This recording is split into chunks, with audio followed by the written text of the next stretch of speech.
ចាផ្កាម្លិះសុខសាន្តទេនចា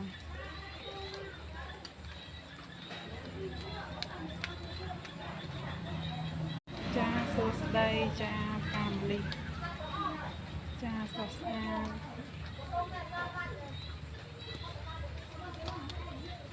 សួស្តីចាផ្កាម្លិះសុខស្អាតមែនទេន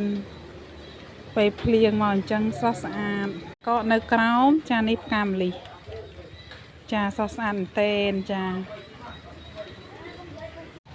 សួស្តីពុកម៉ែបងប្អូនចានៅសៀមរាបថ្ងៃហ្នឹងភ្លៀងកាមលីមកផ្ទះនាងខ្ញុំចាសុខស្អាតមែនទេនចា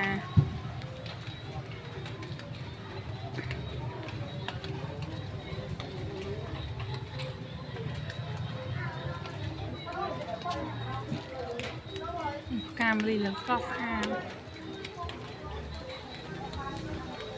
សួស្តីពុកម៉ែបងប្អូនចាកាសធាតុថ្ងៃនេះ